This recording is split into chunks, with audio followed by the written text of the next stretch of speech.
Good day viewers, welcome to another edition of the Daily Strange Stories. I'm John Brown. I hope you've had a fantastic weekend and are feeling refreshed and ready for the week ahead. Our lead story for today. Here are 10 times Brown Mogotsi was caught lying under oath at Madlanga Commission.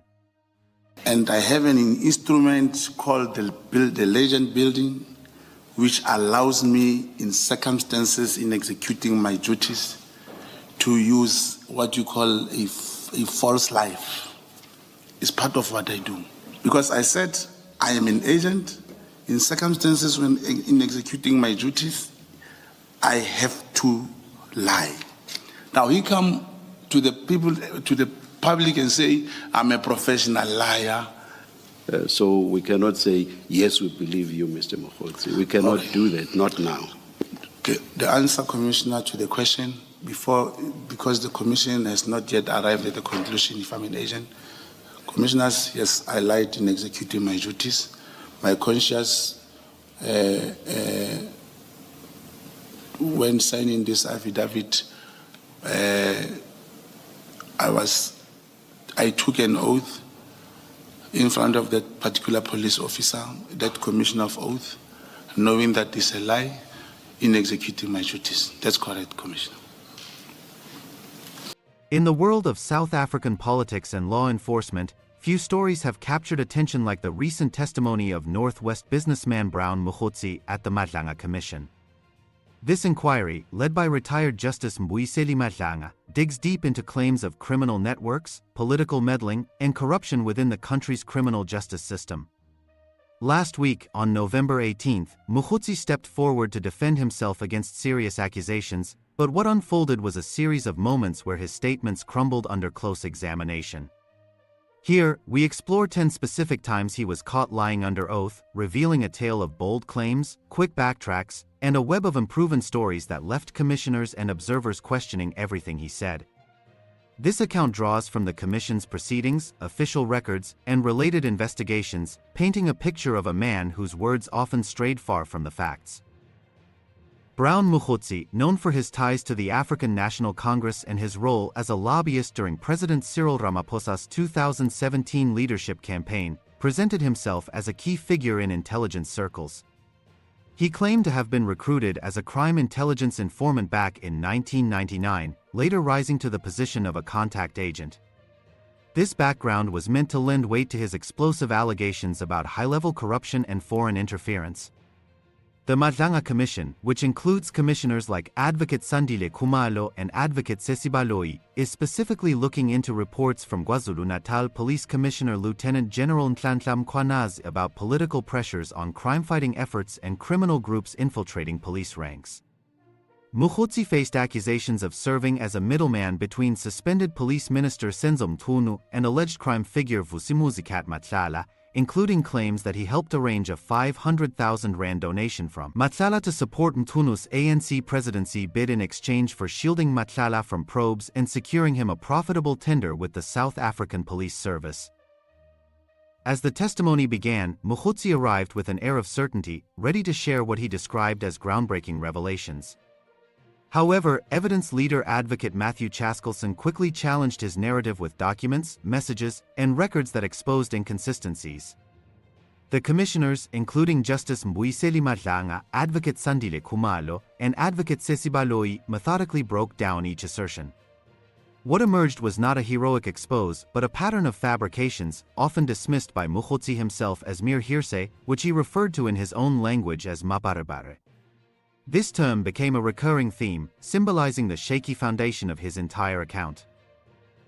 The first instance where Mogotsi was caught lying under oath centered on his supposed job in the police minister's office. In his sworn affidavit, he declared himself a government employee working directly under the police department, a detail intended to bolster his authority when making accusations. Yet, when official employment records were shown to him, they revealed no trace of any such position. Justice Mbuyiseli Madlanga pressed him on the meaning of an oath, leading Mogotsi to admit that he had indeed fabricated this claim as part of what he called a necessary mission. Because now, even when he spoke about he gave us this thing to go and read, that me and the legal team should go through it. Now, he comes and talk about the Richards Bay terminal, and I was not prepared, of which I also have a story to tell, that the coal that comes from there goes straight to Israel. There was people protesting in Richards Bay. Mr. Mogotsi, can you please try to confine yourself to the question of the oath and giving an explanation?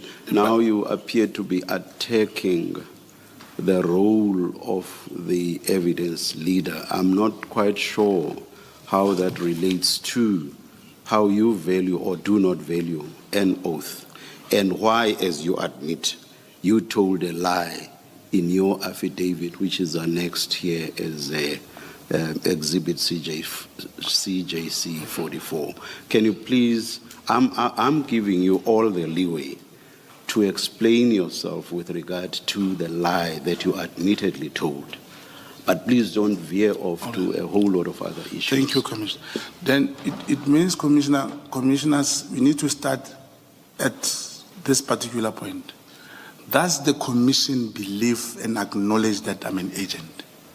If Commission we cannot answer that. We are still to evaluate the evidence at some point.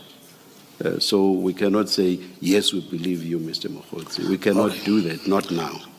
Okay. The answer, Commissioner, to the question, because the Commission has not yet arrived at the conclusion if I'm an agent. Commissioners, yes, I lied in executing my duties. My conscience, when signing this affidavit, I took an oath in front of that particular police officer, that commissioner of oath, knowing that it's a lie, in executing my duties. That's correct, Commissioner. This admission highlighted a willingness to bend the truth right from the start, setting a skeptical tone for the rest of his appearance. Advocate Matthew Chaskalson pointed out the professional nature of such deceptions, underscoring how this lie undermined everything else Mogotsi presented. Moving to the second point, Mogotsi alleged that Advocate Nhlanhla had funneled millions in bribes to top South African Police Service officials, including National Police Commissioner General Fanny Masemola. He painted a picture of widespread corruption at the highest levels. However, the Commission reviewed WhatsApp messages and phone logs connected to Nhlanhla, which showed no evidence of these specific payments. While some communications indicated transactions with other police figures, nothing linked to the individuals Mogotsi named. When confronted, Mogotsi retreated, explaining that he relied solely on what Nhlanhla had told him and had no independent proof. Advocate Sesi Baloyi criticized him for using the Commission's platform to air unverified stories, and Advocate Matthew Chaskalson noted the absence of any bribe mentions in Nhlanhla's chats, despite clear ties to other generals. Because even Madam Commissioner yesterday, she said, I'm bringing allegations, I'm talking about people, allegations that I make, I cannot provide proof. That is my job, Commissioners. An agent is not a policeman who will obtain statements that can be presented here. I give intelligence information which must be converted into evidence which the Commission wants. And how will that be converted, information be converted? It's when I bring people again who will corroborate what I'm saying to become the evidence that the Commission wants. And I'm bringing raw information, but I'm not saying I cannot support or I cannot get anyone to come and corroborate. This lack of substantiation turned what could have been a major revelation into another exposed falsehood. In the third revealing moment, Mogotsi made one of his most extraordinary assertions, that KwaZulu-Natal Police Commissioner Lieutenant General Nhlanhla Mkhwanazi and Zulu King Misuzulu Gazwelithini had been recruited by the United States Central Intelligence Agency. He offered this as part of a larger narrative of foreign meddling in South African affairs. But when asked for any supporting details, he confessed to having none, basing it entirely on information passed to him without verification. Justice Mbuyiseli Madlanga directly challenged the reliability of such hearsay, prompting Mogotsi to acknowledge it as unsubstantiated talk. This claim, lacking any foundation, stood out as a prime example of how Mogotsi's testimony veered into the realm of speculation rather than fact. The fourth lie exposed involved a supposed imminent shutdown of the Richards Bay coal terminal, which Mogotsi linked to alleged involvement by the Israeli government in the coal export operations. He warned of a major disruption tied to international plots. Advocate Matthew Chaskalson countered with ownership documents proving no Israeli stake in the terminal, and further records showed the facility had actually increased its capacity since last year. The evidence suggested that a quick check would have debunked this idea, yet Mogotsi had presented it as credible intelligence. Because now, even when he spoke about he gave us this thing to go and read, that me and the legal team should go through it. Now, he comes and talk about the Richards Bay terminal, and I was not prepared, of which I also have a story to tell. That the coal that comes from there goes straight to Israel. There was people protesting in Richards Bay. This fabrication highlighted gaps in his purported investigative skills, as basic facts contradicted his dramatic prediction. Fifth on the list was a mysterious WhatsApp message Mogotsi sent to suspended Police Minister Senzo Mchunu, stating there had been a breakthrough in some operation. He used this to support his image as an active intelligence operative. However, when the commissioners demanded details about what the breakthrough entailed, Mogotsi claimed he could not recall and had no knowledge of it. This vague response eroded the credibility of his broader claims about involvement in secret missions, leaving the message as an unexplained loose end that further illustrated his pattern of incomplete stories. So, when you stopped using Telegram, what platform did you use for your clandestine messaging? WhatsApp. WhatsApp. That's correct. But you communicated with the minister on Signal. Was that his choice? It's not his choice. I also downloaded the Signal because he was using Signal. Sorry, I didn't hear your first half of that answer. You also? Downloaded Signal. But you downloaded Signal? Yes.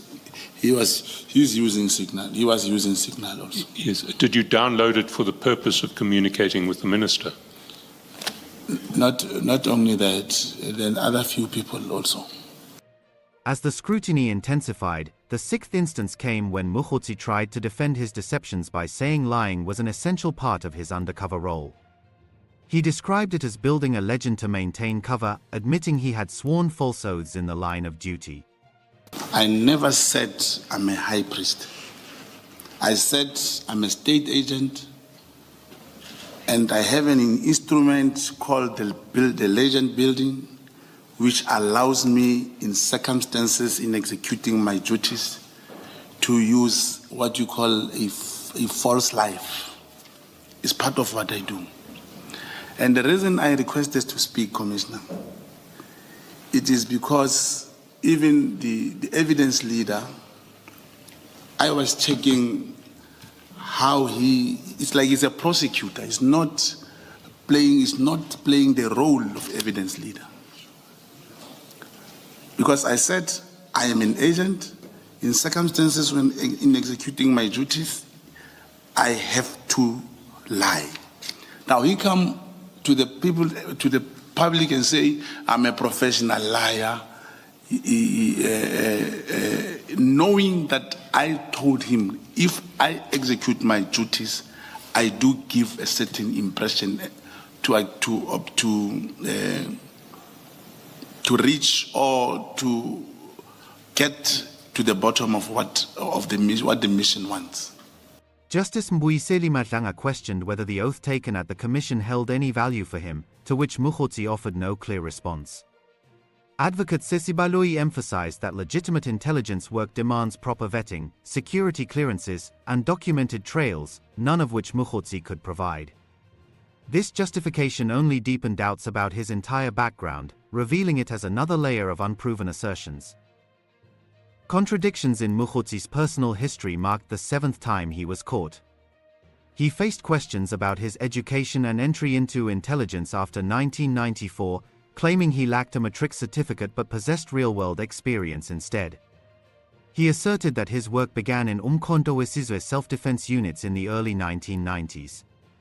Advocate Sandile Khumalo pointed out that this would have made him only 13 years old at the time, based on his recorded birth year. Mogotsi attempted to explain it away by blaming an error in his Department of Home Affairs records, even saying his own mother knew the true date. This discrepancy added to the growing list of inconsistencies, making his foundational story seem unreliable. In your affidavit, in your statement at paragraph 15, you say you were an Umkhonto weSizwe operative in 1993. In the SDU. Yes. SDU was the organization in South Africa within. I never went outside as Umkhonto. Wait for my question. Were you ever an Umkhonto weSizwe operative? Yes, in the SDU, that's correct. Umkhonto weSizwe had SDU, Self-Defense Unit. Yes. Do you know that Umkhonto weSizwe was disbanded in 1993? Yes, I'm aware. Yes. So, as a 13-year-old, you would have been an Umkhonto weSizwe operative in the SDU in 1993, as a 13-year-old. No, I was not 13 years old. I know you, Commissioner, you are bringing it on the basis of my birthday era. I was not actually born in 1979. I was born in 1977. So that's another lie in your affidavit when you said you were born in August 1979. That's another lie. No, Commissioner, it's not a lie. Commissioner, my ID number, my date of birth in the Home Affairs, even my mother knows. I was born in 1977. It is just an error of 1979 from the Home Affairs. And from the Home Affairs, Commissioner, we have tried in so many ways to rectify that. But the moment, you cannot say, I was born in 1979, and then when someone wants your ID number, then you put 1977. Mr. Mogotsi, it's your affidavit which you signed, and you say in that affidavit, I was born in August 1979. That's correct, Commissioner. It is so that is incorrect. You were not born in August 1979. It's not that it's incorrect. I'm saying due to the ID number, my ID number, is incorrect from the Home Affairs. Yes. From the Home Affairs. And I grew up like that. And actually, I was born in September 1977, 22 September, not August. But the error that came from the Home Affairs, there was no way I could reverse and change it. Okay, let's move on from that. Thank you. In the eighth moment, Mogotsi produced a photocopy of his old green ID book from 1979 to prove his ties to crime intelligence, claiming he used it to register under then-General Jacob Zuma, who later became the President of South Africa. While the Commission verified the ID as his, no records connected it to any intelligence role. Advocate Baloyi summed up the issue by noting that Mogotsi brought allegations without proof, and Mogotsi responded by insisting his job was to supply raw information for others to turn into evidence. Yet, no corroborating witnesses or documents emerged, leaving this as another hollow claim that failed to hold up. There is no way that I can bring papers and give to you, and logically, unless you say, Commissioner, unless Commission has this belief that I just came here to come and impress people. I said, I did section 252A, it is with Ludi Snell. The Commission found it there. I recorded someone and this happened. Commission found it there. I said there is Boko Haram's thing within the crime intelligence. I didn't tell you where to go. I can tell you now that you must go to the analysis department. You will find. The ninth lie surfaced in discussions about Mogotsi's apparent foreknowledge of docket movements. He demonstrated awareness that certain case files from KwaZulu-Natal would end up in the office of suspended Deputy Police Commissioner Shadrack Sibiya, a transfer that even senior police officials found surprising. Mogotsi attributed this to common sense, though he hinted at possible tips from insiders. When pressed, he evaded direct answers. Advocate Baloyi suggested he simply admit to receiving information, but Mogotsi did not, turning what could have been a straightforward explanation into yet another evasive fabrication. Finally, the 10th instance encapsulated the overall collapse of Mogotsi narrative. By the session's end, his tales of CIA recruitments, massive bribes, coal terminal threats, and a storied intelligence career had all unraveled through retractions and admissions of hearsay. He lacked formal training in policing, intelligence, or forensics, admitting his background was limited to basic counterintelligence from his time as an Umkhonto weSizwe operative, which involved simple tasks like observing vehicles and people. Advocate Sandile Khumalo questioned whether such activities truly qualified as advanced work. Do you have any form of policing training? Formal policing training? No. Do you have any form of intelligence gathering training? Any formal training? Clandestine training, yes. Formal, you mean with qualifications? Yes. No. You don't have qualifications? No. The training was different. Do you have any form of qualification that involves forensic investigations? No. But now you want this commission to believe that in 2020, you were hired to investigate irregularities within crime intelligence. Commissioner, that is a fact. An irregular, the task was given to me, and for the commission, more clarity. It was not the first time. I just could not put. It's not in the statement. It was not the first time I was tasked to do any mission or a job for the crime intelligence. What qualifies you to conduct that investigation? My basic training. I have basic training. Which is what, Mr. Mogotsi? What is your basic training? On counterintelligence, crime intelligence, and counterintelligence. Where did you learn that? We were more than a team of 10. Commissioners, when you get the training, even the pre-1994 arrangement, as you said, the ANC was disbanded in 1993, you will have a class. You will have a class, you will be sent to do certain things. You will have a class, you will be sent from one place to another place. You will be tasked, look at this car, look at these people from KZN, or look at whatever that was required. And after that, you will be tasked. So that is counterintelligence training, to look at cars? No, Commissioner. I took this opportunity last time, together with my lawyers, because now the questions we are posing, as far as I've said I'm an agent, I cannot deliberate more than that. I cannot go deeper and deeper into that on my side. We took Senior Counsel Chaskalson to meet with my handler at the hospital. He explained to him when I was registered and what happened after deregistration. And it's not only him. I also did job with a mission between 2006 and 2008, proper one, with the former Divisional Commissioner, General Bob Mhlanga. As I was saying earlier here, to corroborate information into evidence.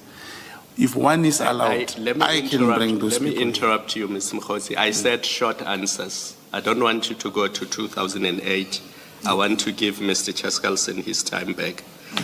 Lastly, you said to Chair, you want this commission to believe that you are a contact agent. That's what you said in your response to the Chair.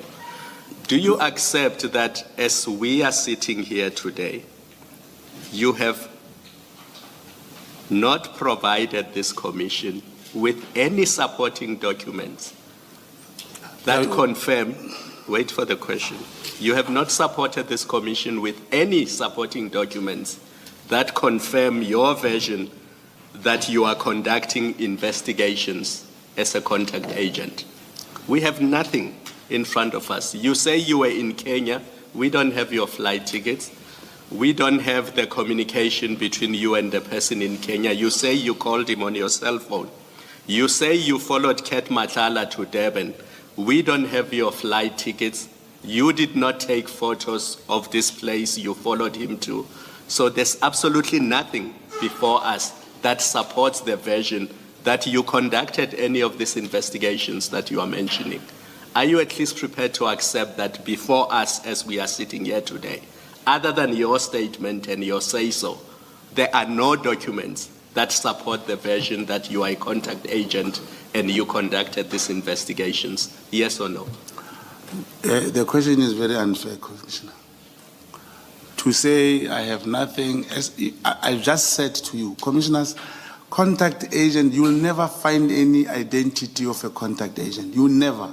In this whole room, I am a state agent. I'm a contact agent. You will never find a document written contact agent. And as I say, I took Mr. Mkhwanazi, senior counsel to the hospital. Not a document that says contact agent, a document that shows that you conducted these investigations that you claim you were busy with. No, Commissioners, senior counsel will have to answer on that. He met with my co-handler, and I believe they'll provide my file, because when you work, you report. You give your handler, and you report, you give him information, and all that information stays with your handler. Mogotsi also faced criticism for accusing the Commission of oppression and for misusing a constitutional court ruling to target Dumisani Khumalo, head of the Political Killings Task Team, despite the judgment relating to unrelated events in Cape Town. He confessed to not reading the document himself, relying on second-hand information.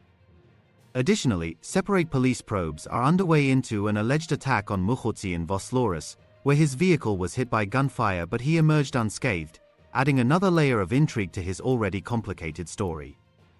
Throughout the testimony, Mogotsi protested that as a contact agent, his role was to gather unrefined intelligence, not polished evidence, and he called for others to corroborate his words. But no such support appeared, and commissioners expressed deep concerns about his casual approach to oaths, especially after he admitted to deliberate falsehoods for strategic purposes. The Madlanga Commission continues its work, now in Phase 2, where individuals like Mogotsi respond to earlier allegations, but his appearance has raised more questions than answers about the intersections of business, politics, and law enforcement in South Africa. What do you make of Brown Mogotsi's wild claims and the way they fell apart under scrutiny? Do you think there's any truth hidden in his stories, or was it all just a desperate bid for attention? Drop your thoughts in the comments below and let's discuss what this means for trust in our institutions.